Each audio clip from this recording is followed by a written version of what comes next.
வணக்கம். இன்றைக்கி நம்ம பார்க்க போகிற சமையல் என்னென்னு பார்த்தீங்கன்னா, ஒன் பாட் ரெசிப்பியாக 2 பொங்கல் எப்படி செய்யலாங்கிறத பார்க்கலாம். பால் பொங்கல், இன்னொன்று சக்கரை பொங்கல். ரெண்டுமே ரொம்ப ஈஸியாக ஒரே குக்கரில் எப்படி செய்யலாங்கிறத பார்க்கலாம்.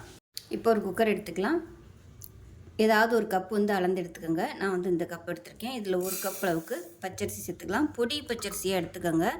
பலகாரத்துக்கு போடுற பச்சரிசி பொங்கலுக்கு நல்லா இருக்காது. அது குழஞ்சும் வராது, வித விதையாக அப்படியே முழுசாக இருக்கும். இதனால் பொடி பச்சரிசின்னு கேட்டு வாங்கிக்கோங்க. இதுதான் பொங்கலுக்கு நல்லாயிருக்கும். இப்போ அதே கப்பில் 1/4 கப் அளவுக்கு பாசிப்பருப்பு சேர்த்துக்கலாம். இப்போ நல்லா 4-5 தடவை கழுவிட்டு பார்க்கலாம். இப்போ நல்லா சுத்தம் பண்ணிட்டு வந்துட்டேன். இப்போ நம்ம எந்த கப்பில் எடுத்தோமோ அதே கப்பில் அதில் ஒரு 5 கப் அளவுக்கு தண்ணி சேர்த்துக்கலாம்.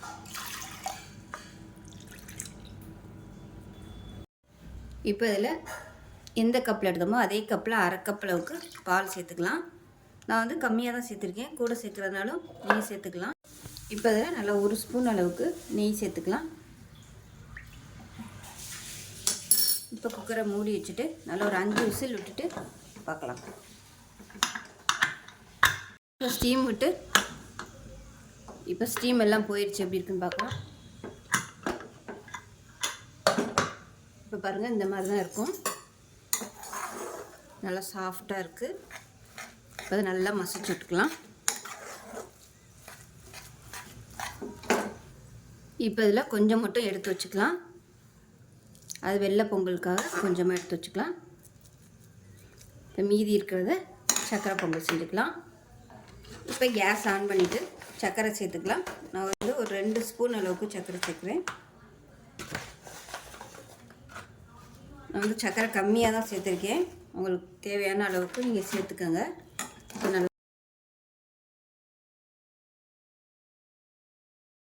இப்போ நல்லா கலந்துட்டேன். இப்போ ஏலக்காயும் சுக்கும் பொடி பண்ணதை சேர்த்துக்கலாம். நல்லா மிக்ஸ் பண்ணி விட்டுக்கலாம். இது சுத்தமான சர்க்கரைங்கிறதுனால நான் கொதிக்க விடலை. இப்போ இதில் நெய் சேர்த்துக்கலாம். நெய் தேவையான அளவுக்கு சேர்த்துக்கோங்க.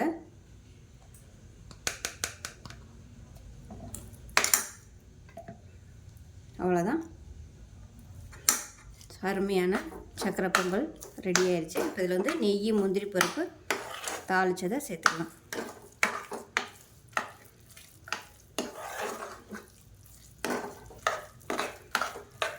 நல்லா சூப்பராக ரெடி ஆயிடுச்சு. நான் அது ஏன் கொதிக்க விடலைன்னா, நம்ம பால் சேர்த்துருக்கோம். அதனால் கொதிக்க விட்டோம்னா திரண்டு போயிடும். அதனால தான் நான் கொதிக்க விடலை. பால் சேர்க்காமல் சக்கரை பொங்கல் பண்ணுறதா இருந்தால் நீங்கள் கொதிக்க விட்டுக்கலாம். அவ்வளோதான், சூப்பராக ரெடி ஆயிடுச்சு. இப்போ நெய்யில் முந்திரி, திராட்சை தாளித்து வச்சுருக்கேன், அதை சேர்த்துக்கலாம். இது வெள்ளை பொங்கலுக்கு கொஞ்சோண்டு வச்சுருக்கிறேன். இப்போ இதை மிக்ஸ் பண்ணிக்கலாம்.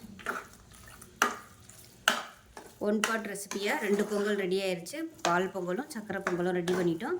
ரொம்ப ஈஸியான மெத்தடில், அதுவும் குக்கரில் சூப்பராக ரெடி பண்ணிட்டோம். நெய் உங்களோட விருப்பம்தான்.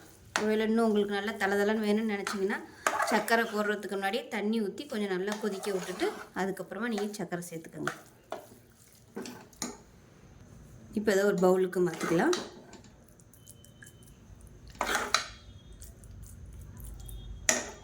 இப்போ பாருங்கள், சக்கரை பொங்கல் ரெடி ஆயிடுச்சு. இப்போ இதில் பால் பொங்கலில் நெய், முந்திரி பருப்பு, கிஸ்மிஸ் தாளிச்சிக்கலாம். இது ஆப்ஷனல் தான்.